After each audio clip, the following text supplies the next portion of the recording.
Добар ден, добре ни дојдовте во новото издание на Алфа Ординација. Стасавме до половина од овој месец јуни, во месец каде што ни следуваат многу возбудувања, каде што нашите деца ни ги носиме веќе во училиште и каде што сме малку порелаксирани, размислуваме за тоа каде на која плажа да отидеме летово и во сето ова време кога размислуваме што се треба да направиме, никако најмалку размислуваме за сопствениот имунитет и најмалку размислуваме за сопственото здравје. Многу често го занемаруваме нашиот имунитет. Многу често ги занемаруваме главоболките, вртоглавиците, многу често ги занемаруваме оние симптоми кои што може да ни најава дека ништо ни се случува во нашиот организам. Она што е најбитно, она на што посебно треба да посветиме внимание, она што е базата на нашето тело е секако одржувањето на здравиот имунитет.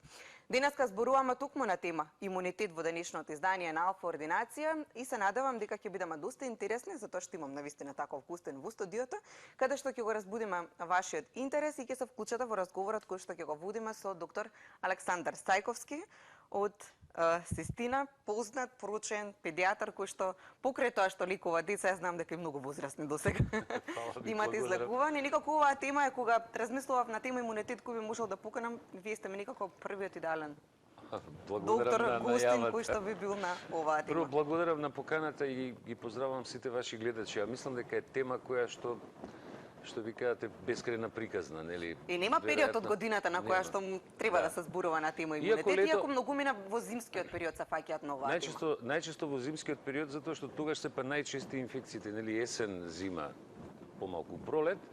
Меѓутоа па секое време од годината носи некои специфики во однос на инфекциите. Сега лето на пример доаѓаат оние инфекции кои што се најчесто цревни, да кажам, нели, диареи кои што ги спомнавте преска.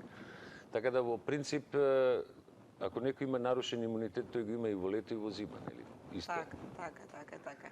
Навистина. Убава интересна тема. Ајде општо за имунитетот да дадеме еден повод. Што представува имунитетот? Многу често го слушаме тоа. Внимавајте на сопствениот имунитет. Често и докторите кои ми се гости во Алфа Ординација секогаш викаат треба да поработите на сопствениот имунитет. Ева што всушност представува тоа имунитет? Знаете како кога го гледате, например, кога ние го учиме имунолошкиот систем на медицински факултет, многу често се случува да се избегне да се научи како што треба, затоа што е еден доста тежок дел од факултетот сега, вака, кога го гледате како систем. Меѓутоа, тоа е еден толку совршен систем, како што е впрочем и целото тело на човекот. Толку еден совршен систем, кој што е еден стар, ние велиме филогенетски систем, кој што во основа е створен во човековото тело пред се и прво да не штити од малигни болести. А после веќе доаѓа онаа втората компонента да не штити од инфекции, односно од страните тело. Во основа, тоа е еден толку совршен систем што треба да се така работи да во основа го препознае сопственото тело во однос на нешто што е странско. А страно за нашето тело. А ако дојде до некој свич во имунолошкиот систем, тогаш може да се случи да сопствените клетки имуниот систем ги препознае како страни и да почне да се бори сам против себе. Тоа се оние автоимуни болести што се викаат, нели? Тие се оние, да кажам, релативно тешки болести. Меѓутоа, кога кажеме автоимуни болести, повторно во нив лежи дефект и пореметување на ниво на имунитетот. Имунитетот е систем во кој што значи кога ќе влезе страно тело, да речеме кога збориме страно тело, тоа може да е бактерија, вирус, било каква честичка, нели? Во основа нашиот имунолошки систем треба да ја препознае, треба да ја фати, да ја лизира, да ја уништи и да ја елиминира едноставно. Значи тоа е вака кажано многу едноставно, меѓутоа е многу комплексен систем во кој што функционираат милиони клетки и милиони молекули. И затоа веројатно една од најубавите книги, се вратам назад на медицината кога учевме. Кој јас ме вратив со ова прашање туку. Да, ме вративте многу назад. Така. Имаше една книга и која еден денеска ја има, тоа е Физиологија од Гајтон, тоа е една книга која ние веќе во втора година почнавме да учиме и таму пишуваше тој прекрасен свет на имунитетот и на метаболизмот. Таа реченица у суштина го ја дава сликата на прекрасниот свет на телото на човекот во основа. Така. Понекога ќе зборуваме за луѓето, многу често уште од детството ми се случува да чуам коментар: ова дете е болежливо, уште од мало од кога се роди, па еве до возрастен си е така болешлив. Има ли тоа влијание на имунитетот? Зависи ли тоа од почетокот како ќе започнеме да го водиме животот уште од раното детство па натаму? Колку е во суштина битно Апсолутно. детството? Ве прашувам бидејќи ова е ваш фах. Да, значи апсолутно, тука сте управо, значи се почнува со моментот на раѓање. Значи артериосклерозата не е болест на луѓе на 50, 60 или 70 години. Таа почнува во моментот кога ќе се родиме. Навиките што ќе се створат во тек на првата година, една од клучните моменти е првата година од животот. Сега веќе некои нови испитувања покажуваат првите две, зборам заради имунолошкиот систем и нашата одбрана понатаму. Значи од тоа зависи значи како ќе биде растот, развојот на детето, како ќе биде имунобиолошкиот систем. Точно е тоа што го рековте вие, дека има некои деца кои што имаат почесто склоност за развој на инфекции. Меѓутоа, знаете, ние во педијатријата велиме кога ќе се роди бебе, значи новородено дете, ние велиме дека оно е имунокомпетентно, значи оно има имунитет. Меѓутоа во старт е имунодефицитно. Значи има послаб имунитет. Децата во тек на првите 5, односно 6 години од животот имаат постепено зреење на имунолошкиот систем, како што впрочем имаме и на други системи зреења, значи не се раѓа бебето со сите системи развиени, така и имунолошкиот систем постепено зрее и некаде 5-та, 6-та година од животот достига некаде околу 40 до 50%, 45% од имунолошкиот систем што ние возрастните го имаме.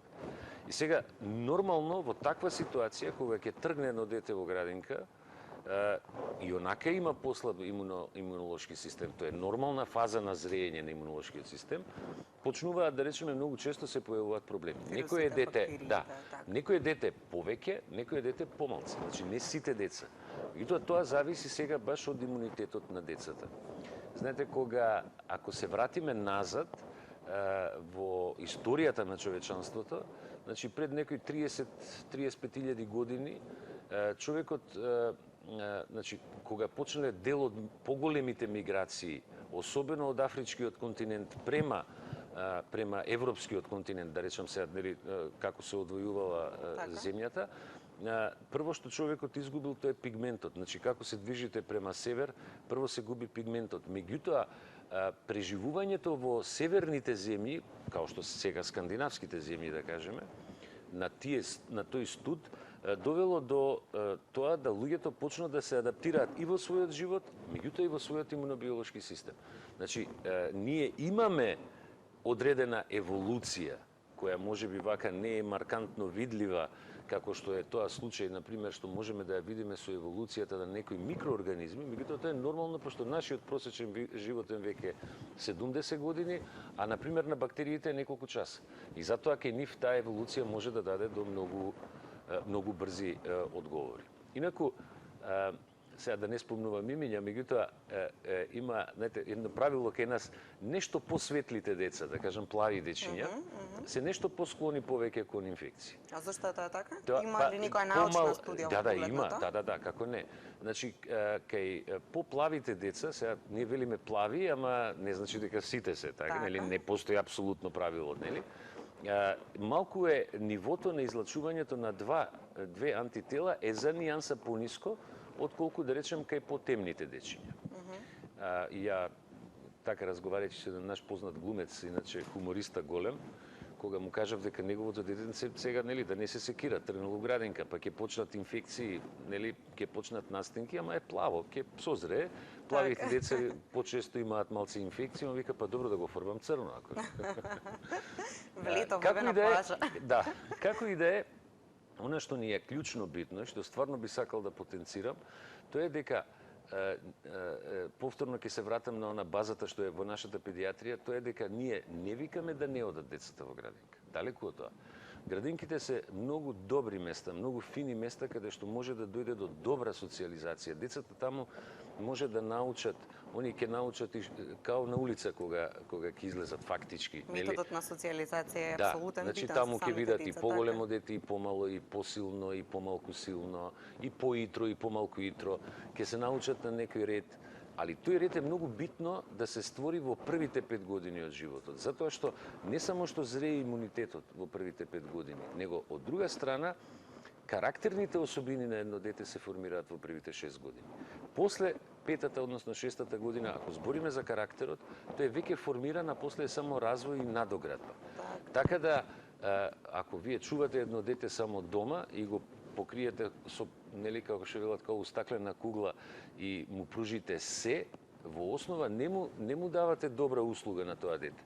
Меѓутоа, баш затоа што децата се склони повеќе кон инфекции отколку возрастните, мада и кај нас возрастните, во одредени фази од животот или во одредени периоди може да дојде до нарушување на имунитетот.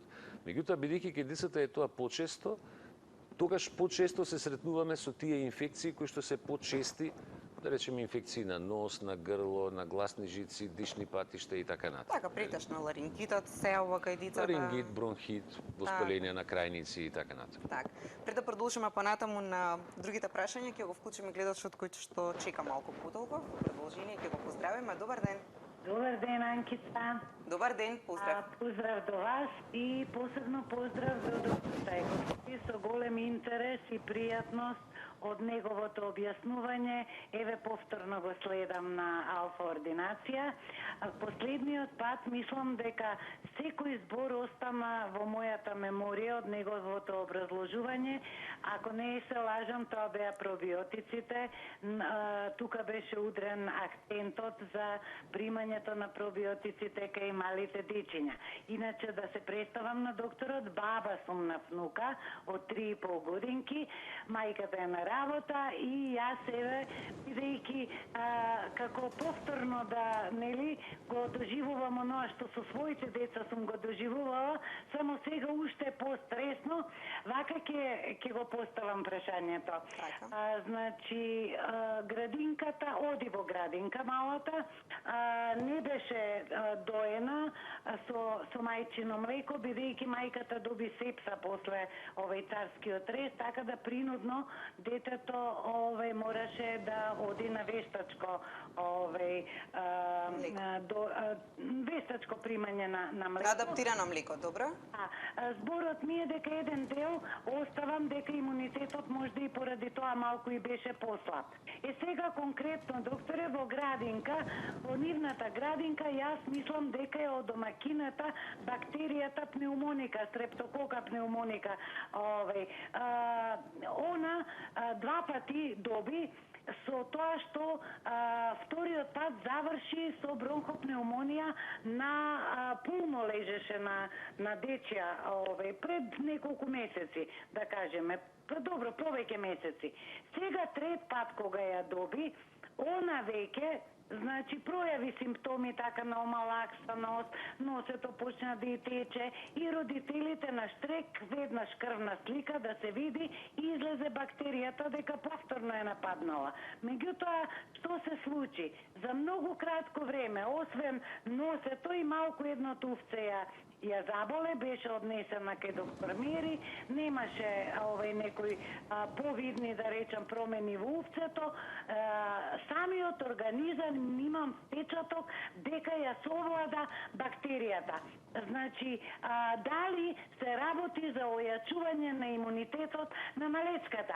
Толку од моето прашање, ви благодарам на одговорот. Ви благодарам и вам. Тука се крие уште едно подпрашање кое што на почетокот како коментар го спомена нашата гледачка. Тоа беше околу на имунитетот кај доените, недоените деца. Во поглед на одговорот што ќе го дадете, би сакала и еден ваш коментар во тоа колку е битен имунитетот. Да, апсолутно. Не постои боља варијанта на исхрана од мајчино млеко. Но што доколку задолжително треба да се дава адаптирано млеко? Но во случај ако мајката нема млеко или не може да го дои детето, тогаш дефинитивно само адаптирано млеко.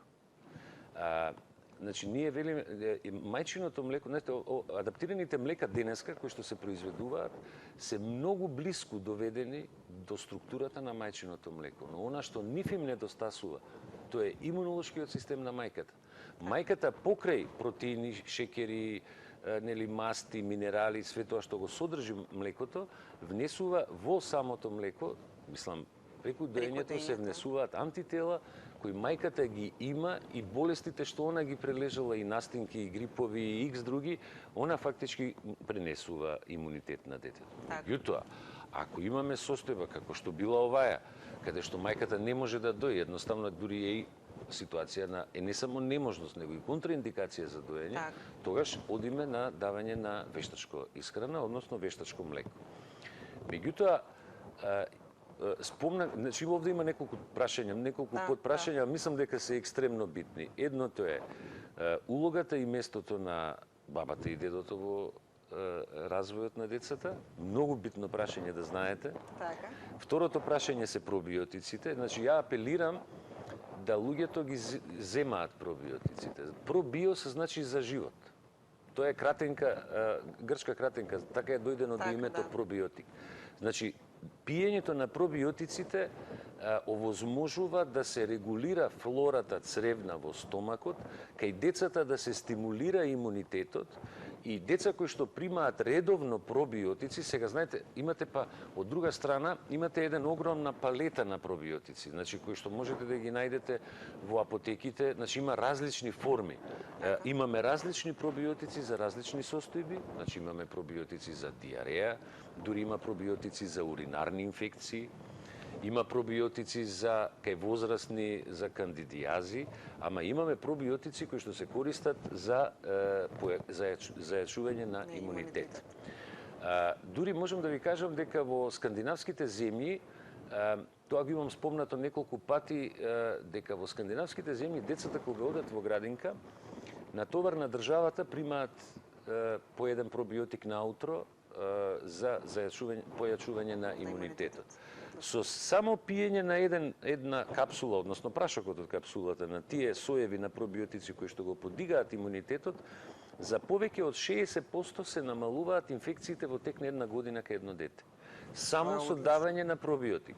Ако на тоа се додадат уште некои други помошни лековити средства или лекови... Па и режимот на исхрана кој треба да се поведе во градинките? Тоа едноставно, ја мислам, додуше јас имам правено и мои колеги имаат правено така наречени фармакоекономски студии, значи да се провери што во основа добива едно дете и едно семејство, ако прима секој ден пробиотик, тој за зајакнување на имунитет, а што губи.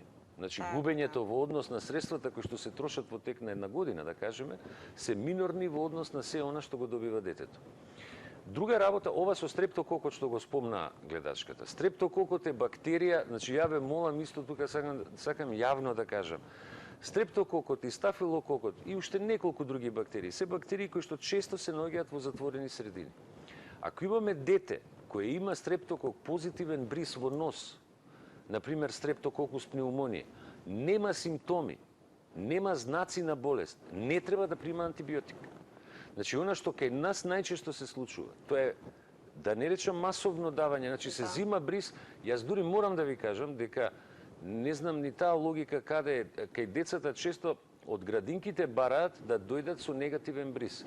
Вие едноставно не можете, се случува да негде 30 до 40% од нас возрастните, па дури и од децата, можеме да го носиме стрептококот, односно стафилококот во нос, како сапрофит, нели, како жител на нашиот нос.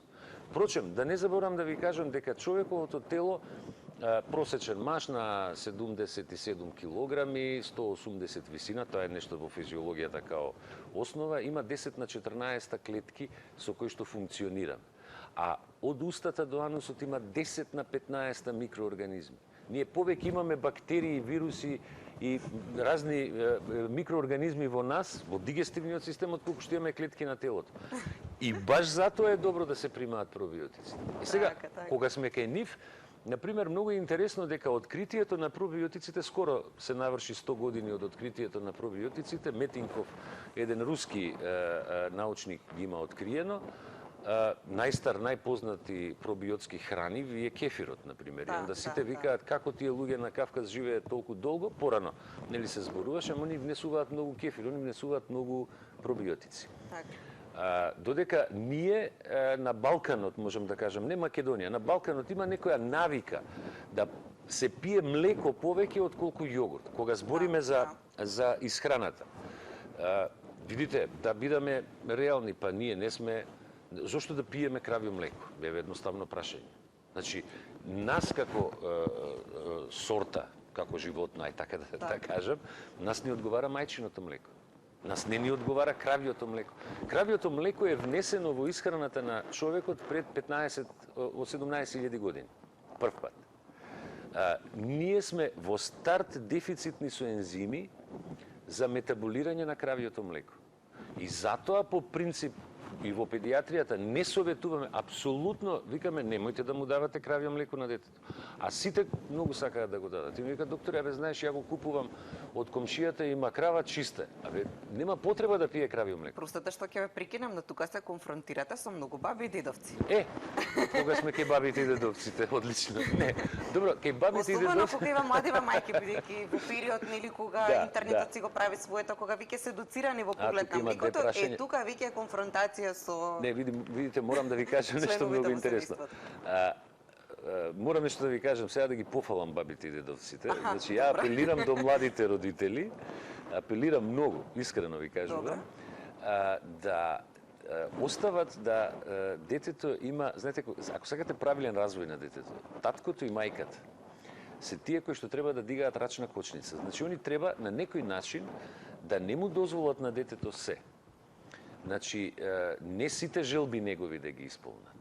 Така. Треба малце да внимаваме, зборам заради психичкиот развој, нели, заради карактерот на детето, нели, оние сите желби што оно сака да ги... Од малино за се стекнуваат навиките кои што понатаму ќе... Меѓутоа, детето мора да има некој вентил. Вентилот се баба и дедо. Значи, не постои бољи вентил. И дедовците и бабите не ги размазуваат децата. Ја тоа многу апелирам до нашите млади родители. Значи, да, нашиве родители треба, мислам, ние како родители малце да им спречуваме некои работи на децата, да не им даваме се. На крајот на криштата не можете вие, не е во ред и без оглед колку и да имате пари и средства и моќ, не може да му купувате секој ден на детето по 10 играчки. Тоа не е добро. Така е. Ама на дедо и на баба еднаш неделно или два пати неделно не е лошо да им се пушти малце да, нели.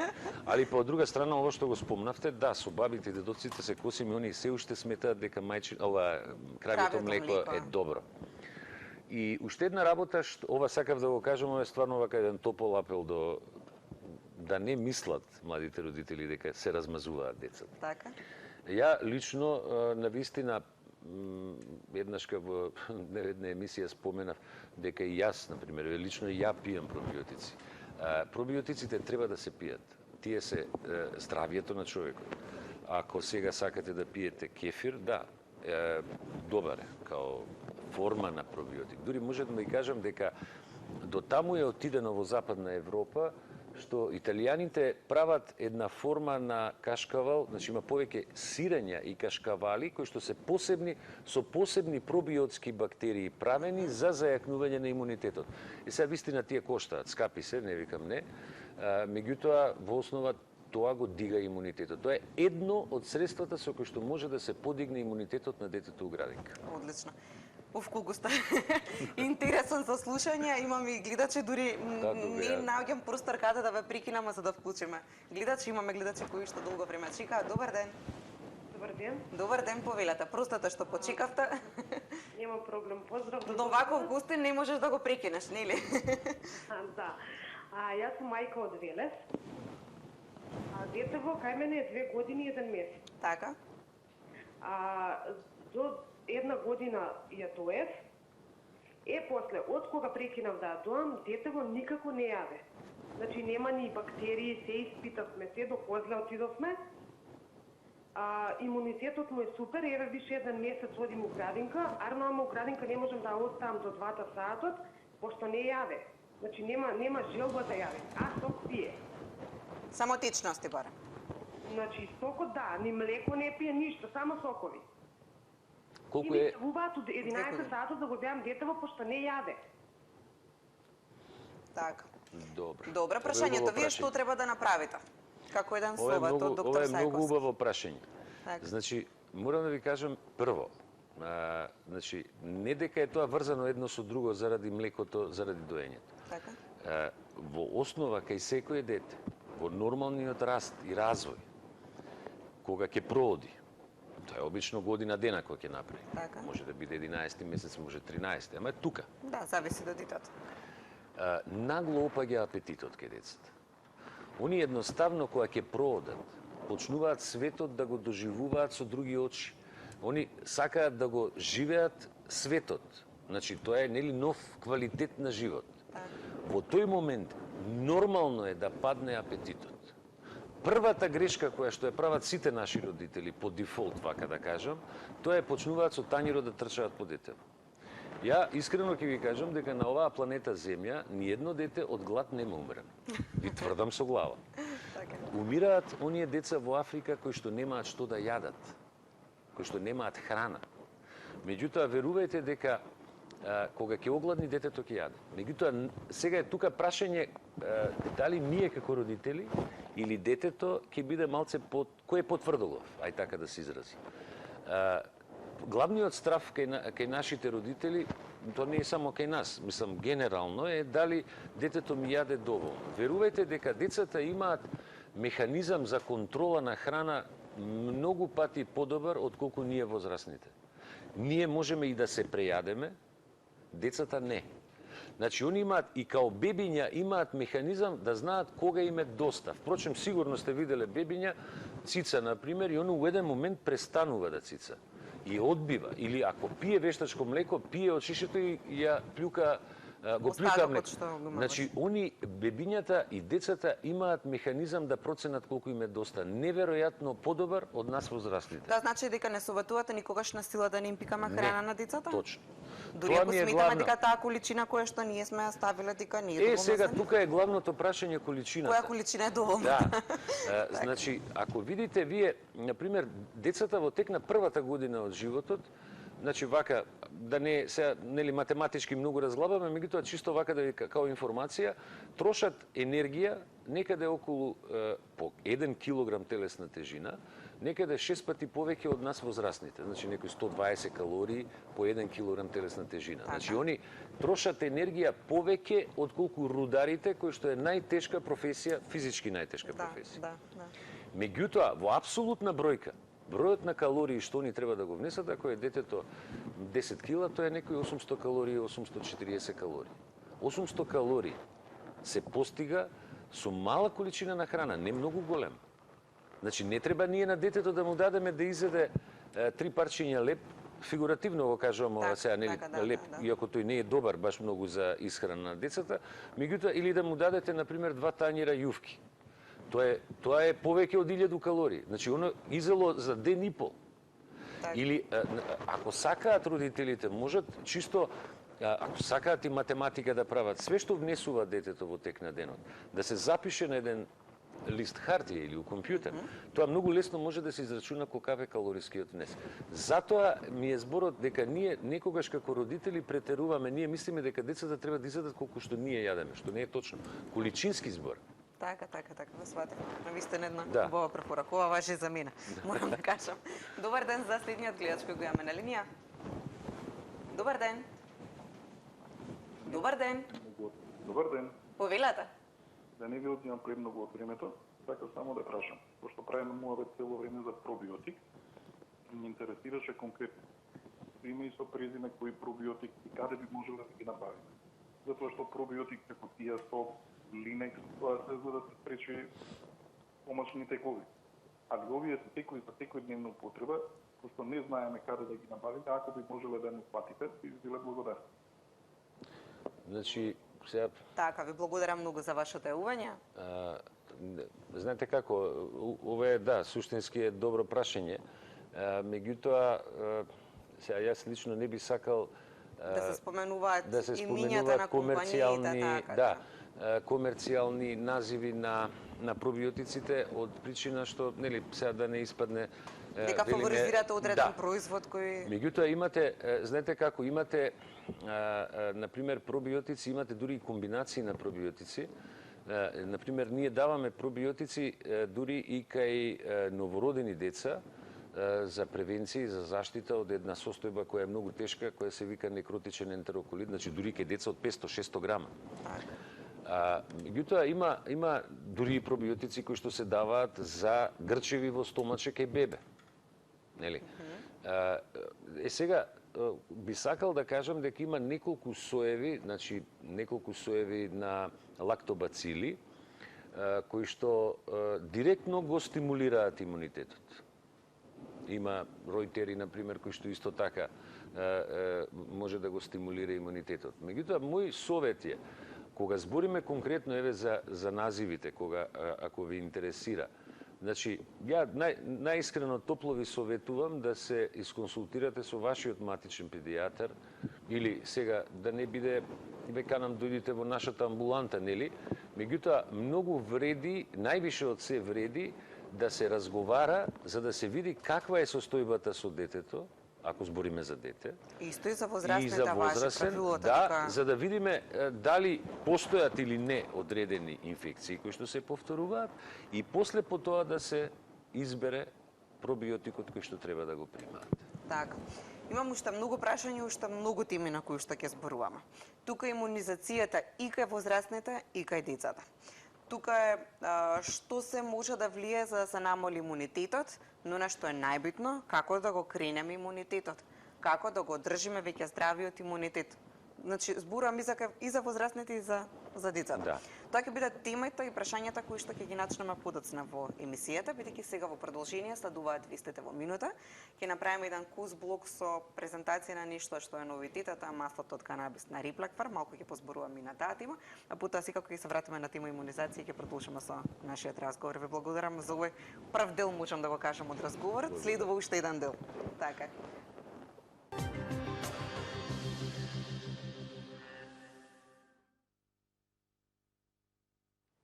Продолжуваме понатаму со денешното издание на Алфа Ординација. Доктор Александар Сајковски е наш гостин во Алфа Ординација. Зборувавме на повеќе теми која станува збор за имунитетот. Има уште многу прашања кои што ќе ги начнеме во текот на овој втор дел од разговорот, така. Еве како доктор, бидејќи зборувавме за маслото од канабис пред малку со Анита Секованиче од Реплак Фарм, па чисто како доктор, кој е вашето мислење? Фала. Особено и во поглед на оваа тема за имунитетот. Да. Можеме да поврземе никако. Добро, знаете како, многу години... Лично ваш став, барем. Да, значи... ќе ви кажам лично мој став. Мојот генерален став кон маслото од канабис е многу позитивен. Меѓутоа, морам да ви кажам една мала дигресија кога е тоа упрашање. Знаете како, ние последните 60-70 години, значи, користењето на марихуаната во форма на наркотик, да кажеме, доведе во тоа да едноставно цел тој сплет од канабис стебла, односно нели се она што од канабисот може да се добие, да се анатемиса. Меѓутоа, што е многу интересно, јас ја слушав вашата гостинка пред малку кога зборуваше. Видите, канабисот, како и некои други компоненти кои што се користат во медицинските цели, сите се природни производи. Значи, тоа се сретнува во природата. Во природата ништо не е случајно. Во природата секогаш има баланс. Значи, проблемот со канабисот и со користењето како наркотикот е слично како и со некои други наркотици. Ако вие го концентрирате, па психотропното дејство се користи за онаа намена за која ја има. Меѓутоа, канабисот е со векови користен како растение во нормалното живење на луѓето и во лекувањето на некои болести. И не само канабисот, ја ќе ви кажам да речеме еве мескалинот, кој што е преска, мислам дека и нешто спомнавме околу тоа, мескалинот е едно средство кое што се добива, кој е исто така наркотик ако го концентрирате. Мескалинот, ако го дадете у нормални околности, е психостимуланс. Меѓутоа, ако го земете концентриран, он е класичен наркотик, дури халуциноген наркотик. Така да, проблемот е во нас, во човекот. Значи, ние сме тие кои што го извитоперуваме и го ја менуваме природата. Впрочем, видите, вие одите на планина, берете камилица. Од камилицата правите чај. Од конопот можете да добиете масло за салата. Тоа не е наркотик. Так. Сакам да кажам, оваа дигресија ви ја кажувам затоа што, за жал, ние се уште не успеавме да направиме баланс, значи зборам како човек, како технолошко битие, не успеавме да направиме баланс со природата. И јас, нормално, нема као и преска, не би сакал да спомнувам имиња, јас сум разговарал со наши еминентни представници од наши еминентни институции, зборам институции, државни институции, во однос на користењето, например, на маслото, зборам масло за салата од коноп. Значи, тоа во околните држави го имате со години да го купите, во најблиските околни држави. Кај нас се третираше дека е тоа наркотик, што по принцип не е. Значи, не ни може да биде заради концентрацијата на канабоидите, кои што ги споменавте преска. Инаку, еден од најстарите препарати, ако ги читате записите, мене затоа ми се допаѓа француската литература многу, медицинска литература, затоа што во секоја француска литература многу се пишува за историјата на одредени болести. Таму можете да видите, например, описи на некое заболување од 1500 и некоја година, например. Па како со тек на време се опишувала некоја болест, нели како се менувала. Во учебниците француски за педиатрија, например, ќе видите дека и за интерна медицина, дека канабисот се користел за лекување на некои болести, меѓу кои за лекување и на она што денеска го викаме астма. Така да, мислам дека нашиот расипан ум, човековиот расипан ум не доведе во ситуација да ние кажеме дека тоа е нешто што не чини. И мора да се набавува. Еден коментар на моја пријателка пише дека канабисот никако го сметаат на пазарот како злато. Па добро, да. Кој што се пара за да се откупи. Да, знаете како, јас имам само уште една реченица сакав за тоа да кажам. Значи, ја пратам интензивно дискусијата што е кај нас, што се разви последно време, да, за канабисот, дури имаше и некои тркалезни маси кои што беа организирани. Меѓутоа, морам да ви кажам нешто, значи, јас не верувам дека некој лекар, зборам за овој регион овде, не можам да зборам за Соединените Американски држави, бидејќи нели одредени протоколи се разликуваат. Ја не верувам дека некој лекар ќе излезе и ќе каже ја имам такво и такво искуство со канабисот, зборам за пред, да речем, година дена, затоа што одма ќе го затворат. Ќе речат од каде ти е. Тоа се третираше, маслото од канабис се третираше како дрога и тоа беше на црно снабдувано. Овој начин на дистрибуција ја лично го поздравувам, затоа што ова некако се канализира и државата има контрола на целиот систем. Тоа мислам дека е добро. Така. Пред да продолжам понатаму со моите прашања, ќе вклучиме двајца во моментот ми даваат сигнал, ќе вклучиме гледачите кои што имаат предност. Секако, добар ден. Добар ден. Добар ден, повелете. Добар ден, ве слушаме во програма, сте повелете. Евака, се работи за мојот 7-годишен син. Така. Значи, нон-стоп кашла. Има кашлица, значи, со напор, како нешто да го дразни, значи. Не е она класична кашлица, меѓутоа со напор, дури како кучешка. Сега, ноќе кога спие, значи, мирен не кашла. Се третираме, значи, се лечиме во Козле. Таму идеме кај педијатар, алерголог, значи, алерголог, педијатар. Така. Затоа што се откри дека при алерготестове дека не појавува на ништо. Праве инхалаторен и нутритивен панел, нема ништо. Кожни тестови правевме исто, нели? Нема исто ништо чист. Еозинофили во носен секрет и тоа нема направено, значи никаква алергија нема патено. Дотово исто, значи, правевме премослајт, да спомнам на докторот, каде што микоплазма пневмонија излезе плюс минус. И за тоа ни рекоа, може спрема клиничката слика, да пробаме Сумамед Форте, земавме, значи, 7 дена. И малку, значи, незначително се намали кашлицата, и тоа пак кашла. И се обидовме, значи, да не е нешто на психичка основа, меѓутоа и тоа не е вака, се консултиравме со психолог. А детето е, значи, од 3,5 години до сега 7 години, значи, постојано кашла со тоа што некогаш е поизразено, некогаш по-не. Меѓутоа овој период од месец мај конкретно до сега до денеска, значи, кашлицава не може сопрена, а зема терапија. Значи, терапија зема флексоназе со едно што дозначи и флексотиде со пумпица почнавме. 2 пати по 2 дози, значи, 2 пати по 2 пафа, значи, дење и ноќе. Мислам, саба или навечер. И земаме летизен, значи, 2 вечер од сирупот, антихистаминик, нели, и тоа се го земаме месецот, меѓутоа ништо не е смирено. прашав јас како мајка се заинтересирав дали треба нешто, да не нешто од времето, нешто да не има нешто голтнато, веќе човек на свеќе помисли. Значи не е ни за бронхоскопија и тоа ни кажа, значи оралот доктор од Козле и педијатар пулмолерголог ми рекоа дека спрема тоа што нема ништо на плуќа, спрема тоа како кашла го слушаат на плуќа, дека нема ништо. Детево до сега никогаш не спушта на плуќа, значи нема спуштено на плуќа никогаш. Нема да мудриме да кажем на ушите некако да има некој воспаленија, значи оние кога ќе речат завадење на крајници.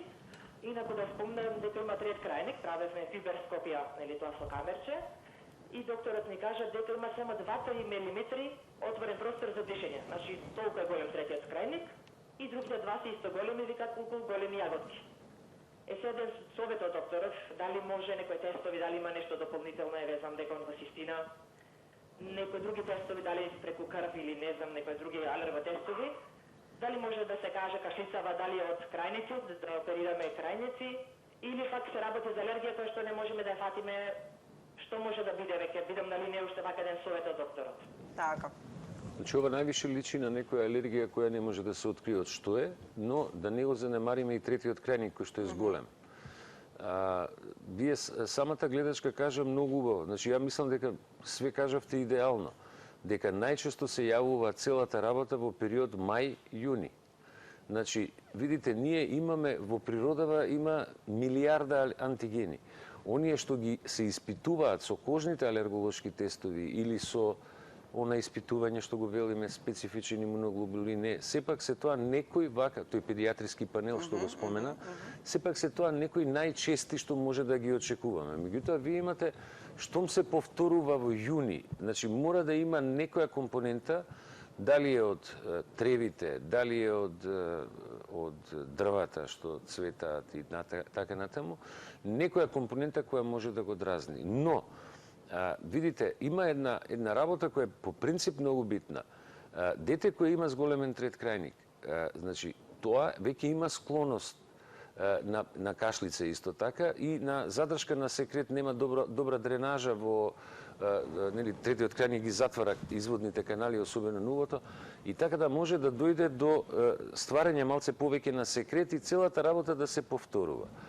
Мислам дека кога веќе одите во Козле, да треба да видите со ушните лекари, со нашите оториноларинголози, дали третиот крајник е за вадење. Значи, ја не би брзал со вадење на предните крајници, тие се едноставно првиот голем филтер. Знаете како индикациите, значи да се решиме да вадиме крајници овие предниве, треба навистина да е има многу строги правила. Строги правила има за тоа. Меѓутоа, за третиот крајник веќе има побрзо се одлучуваме да речеме за вадење во зависност од тоа колкав и евентуално да ги проширите алерголошките тестирања. Така. Се надам дека гледачката е задоволна од одговорот, рече дека ќе остане на линијата да ве чуе, нели? Бидејќи не се вклучи понатаму сигурно. Добар ден за следниот гледач. Добар ден. Добар ден, повелете. Многу поздрав до прекрасниот доктор Сајковски. Се знам лично со него од поодамна. Јас немам прашање, меѓутоа само би надополнил нешто во однос на оваа прекрасна тема што е денеска на телевизија. Така? Вака, како термин микробиом, веројатно знае за што може да кажам, значи овие трилиони микроорганизми од 10.000 некаде различни видови на бактерии, квасци, гливици и така дале, тие се невидливи за човечкото око и тие кај нас живеат на секој дел од нашето тело, а сето тоа како збир е, како понов израз е микробиомот. Меѓутоа, овој модерен начин на живот го менува составот на микробите кои го настануваат и нашето тело, така да што во комбинација со многу хигиена и индустриализација и нашиот модерен стил на живот може да предизвика сетото изумирање на многу од нашите микроби, кои што денеска гледаме да ги разбереме некако и да ги проучиме. Меѓутоа, честата појава кај нас, а и во развиените земји, па и во изминатите, да речеме, 100 години, доаѓа до драстична промена на околишот, односно на екосистемите, каде што вода пиеме пречистена, нели, храна обработена, па нашиот пробавен систем, значи гастроинтестиналниот систем, не мора толку да биде и ослонет и да се подпира на тие корисни бактерии, односно на житарките кои што треба да ги јадеме или лиснатиот зеленчук, така да и како земја сме познати со потрошувачка на антибиотици за лечење на болести, па и за сами животински свет, кај што користиме месо во храната, да речеме тамо исто обработена со уште кога се живи тие организми, им се дават антибиотици. Меѓутоа, од самото раѓење ние, значи, биваме колонизирани со микроорганизмите од нашата околина и со кои ние мораме да најдеме заеднички јазик,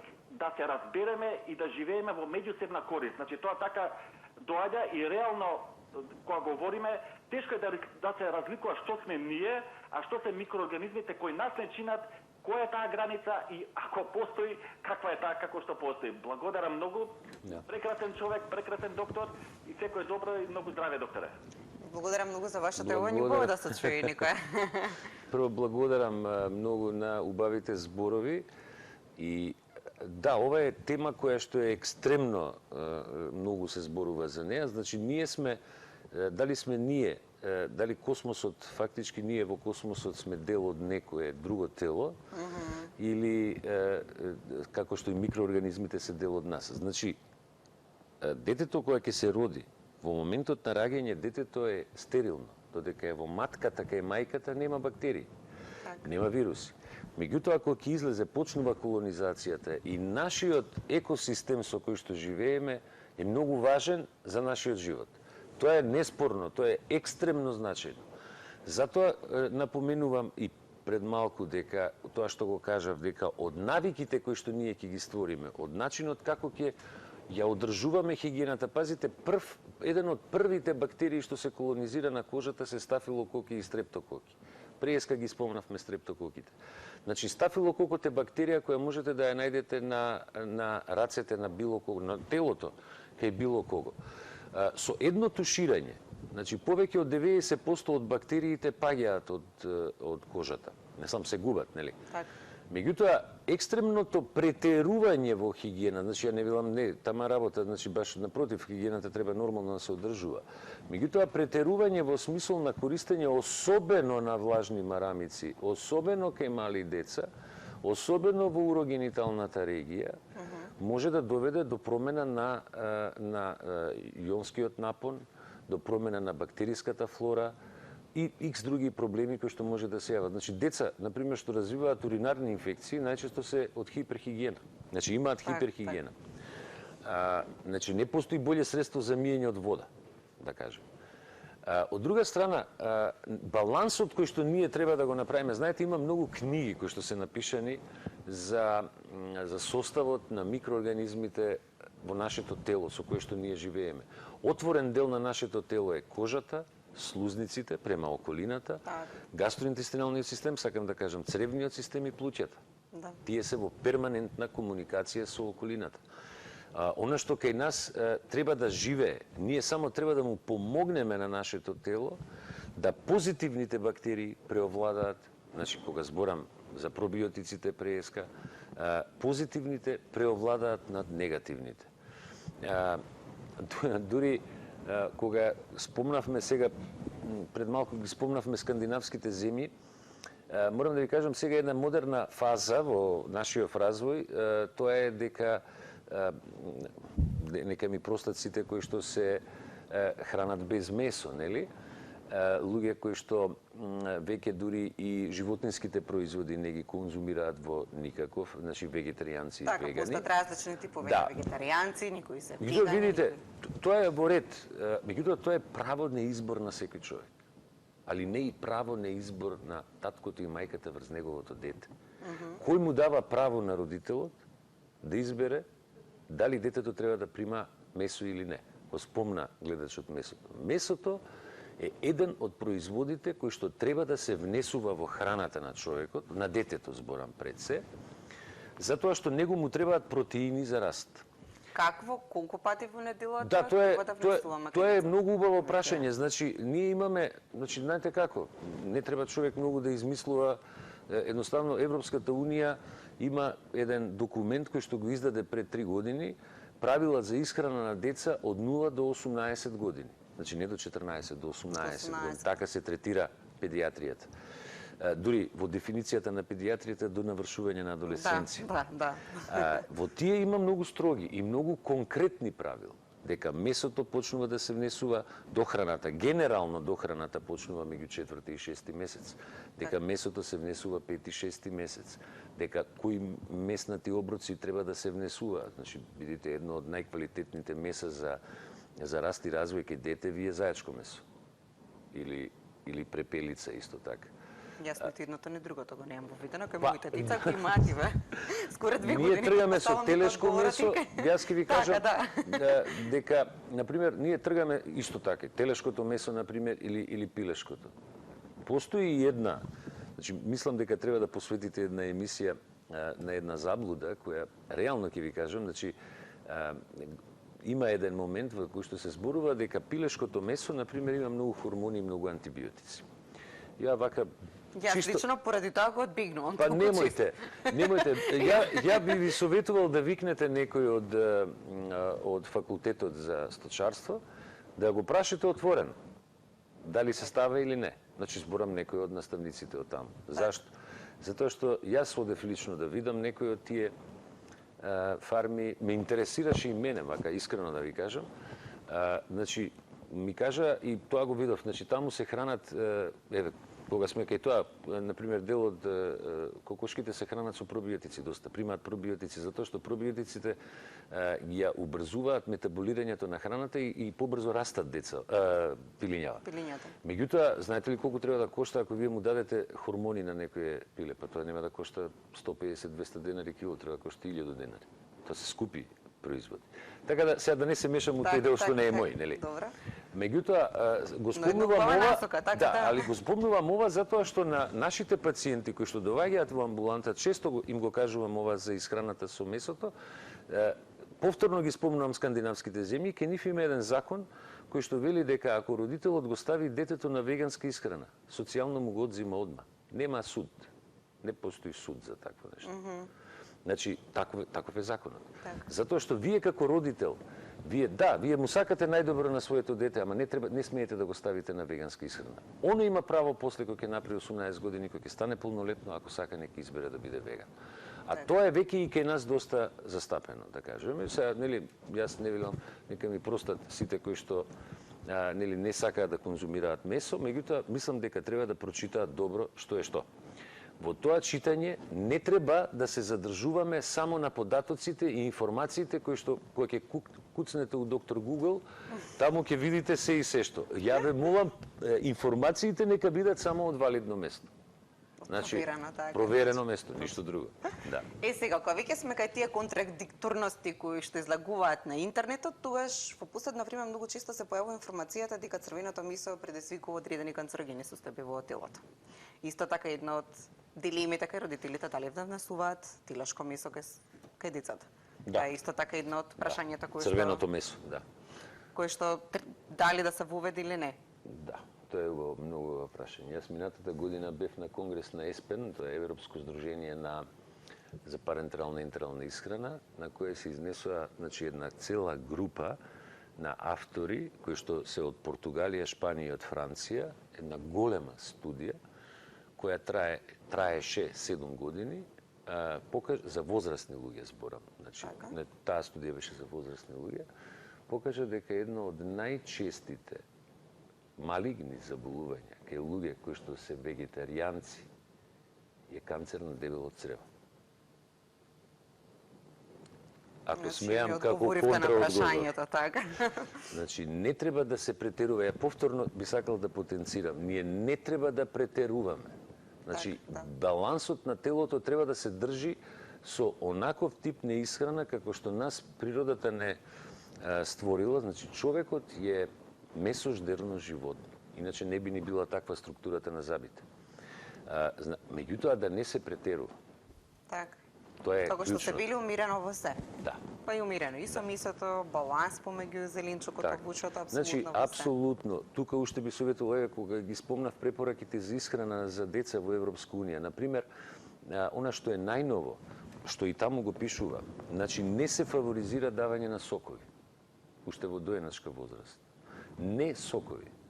Овошје да, зеленчук да, доста овошје, ама не да се преработи во форма на сок. Затоа што во овошјето, например, вие ако пуштите, да речеме, збориме јаболко или круша или помаранџа, било што, низ оние соковници, многу добри и здрави компоненти нема да ги внесете. Пример ќе ви кажам, значи многу типичен пример.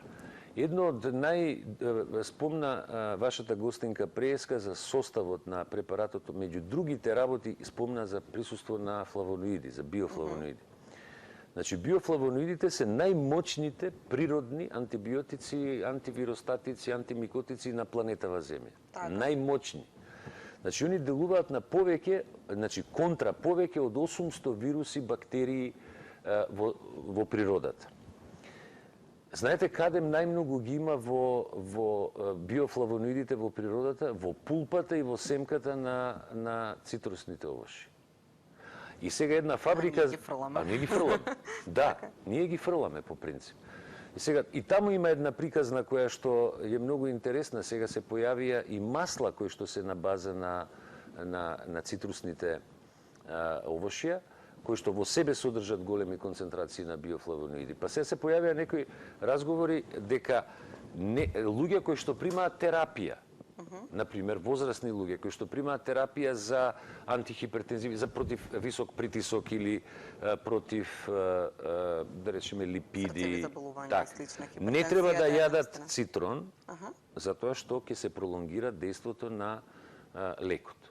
Точно е. Ама да го јадат цитронот, односно џусот од цитрон да го пијат. Извините.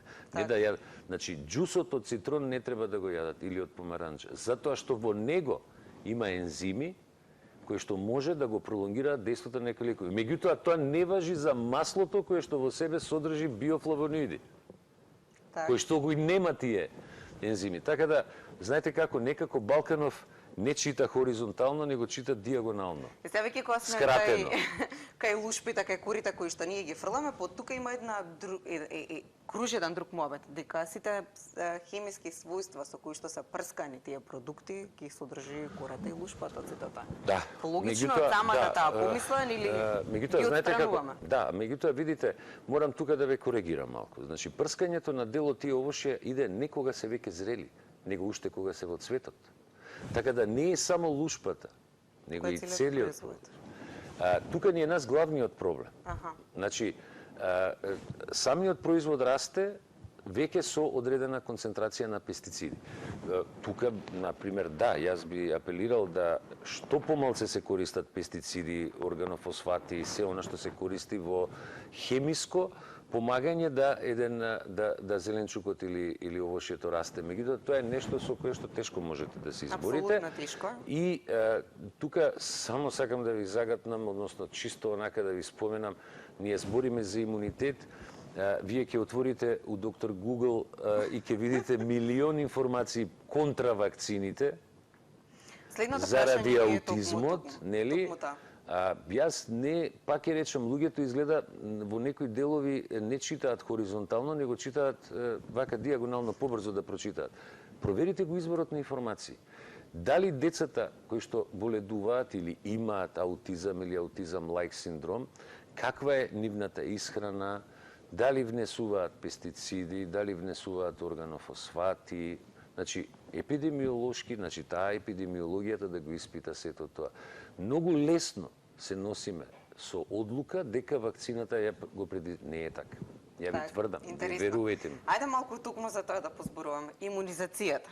Имунизацијата и кај децата, но и кај возрастните.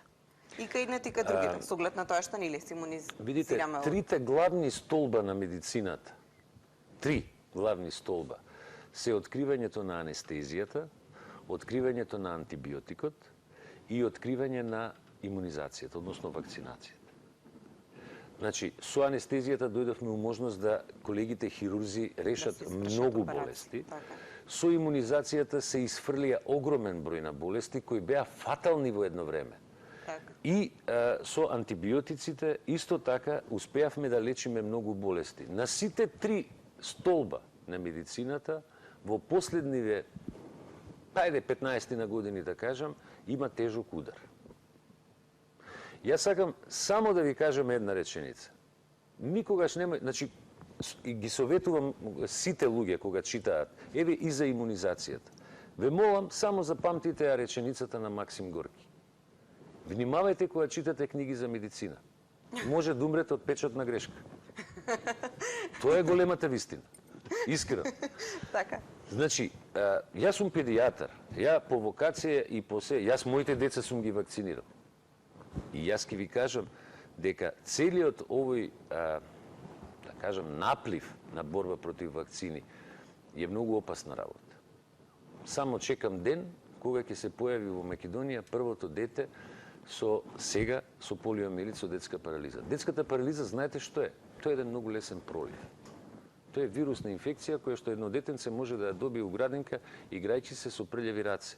Лесно проливче и после пар денови вие добивате дете кое станува парализирано. Многу е страшно, морам да ви кажам. Тоа е тема која треба да се отвори, ама баш отворено. Јас, например, сум волен у било кое време стручно.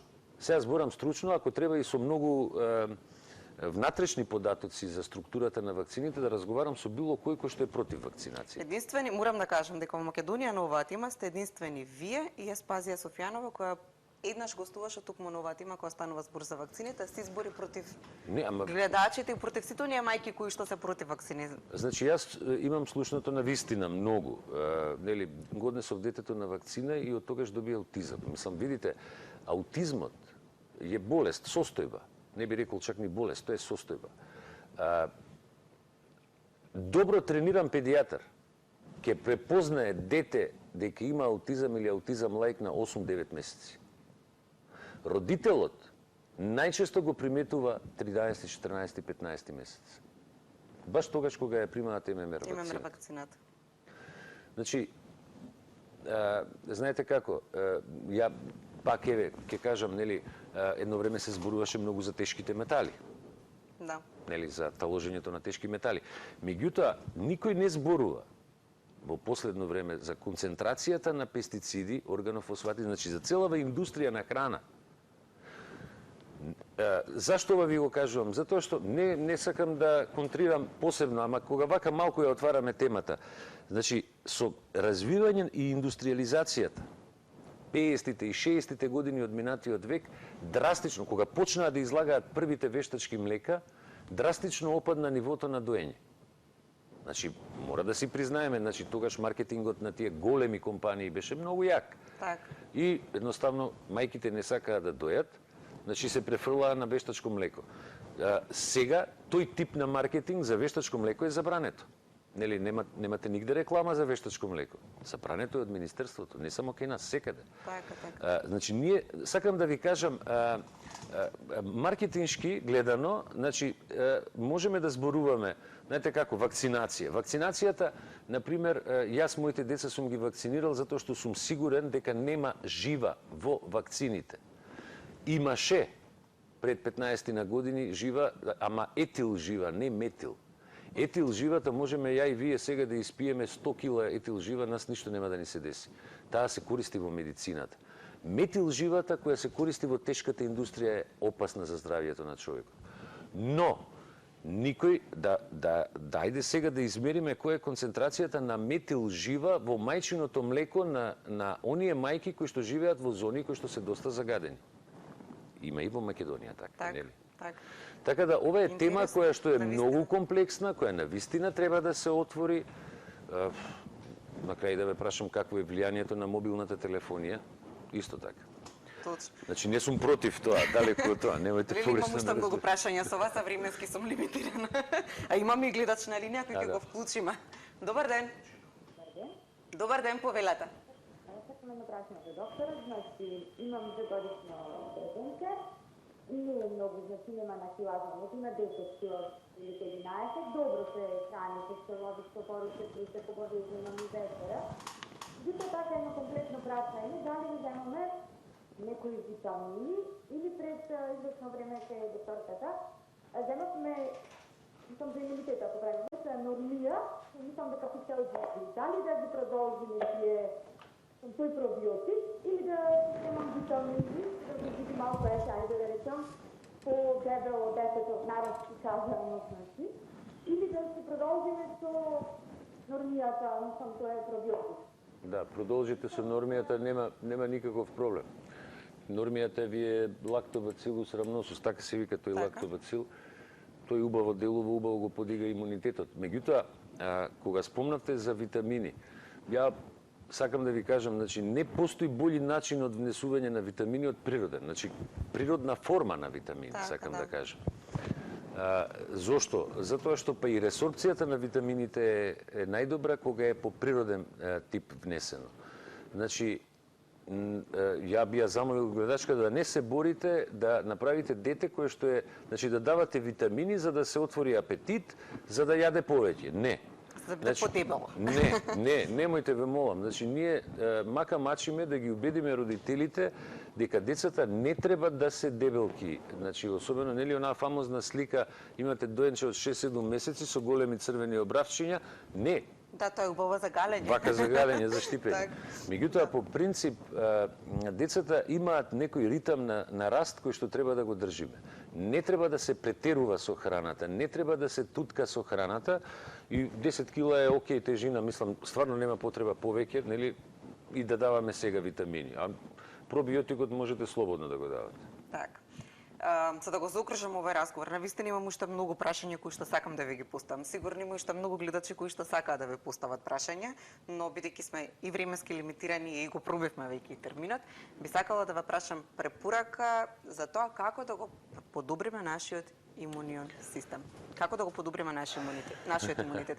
И кај децата и кај возрастните. Бидејќи се работи подеднакво и кај едните и кај другите. Како? Значи, многу, така да кажам, сега не е едноставно, нели? Меѓутоа, пред се, треба, кога се децата мали, зборам за оној период во првите 5-6 години, треба да се направи се, да внесот на храната, еве ги спомнавме преска биофлавоноидите, ги спомнавме пробиотиците, значи, споменуваме компоненти кои што по принцип ги имаме во природата. Так. На нив можеме да додадеме уште нешто што се вика имуномодулатори, кои што можат да помогнат во подигање на имунобиолошкиот систем. Значи, прво што треба да се направи, тоа е да се избалансира начинот на исхрана, да се користат овие имуномодулатори во она ниво во кое што треба да се користат. Јас сега би сакал да исто дадам еден совет, не да сега луѓето тргнат и да речеме само да ги купуваат и без контрола да ги пијат. Не, тоа не би било добро на крајот на краиштата, нели? Меѓутоа, вие имате повеќе типови на имуномодулатори кои што може да го подигнат имунобиолошкиот систем. Не да претераат, ама таман да го подигнат толку, значи колку што е навистина неопходно, за да, ако правиме муабет за едно дете кое оди во градинка не прави тие чести инфекции, или возрасен човек кој што има знаете, стресот е, например, еден од главните удари кај возрастните луѓе, инфекции.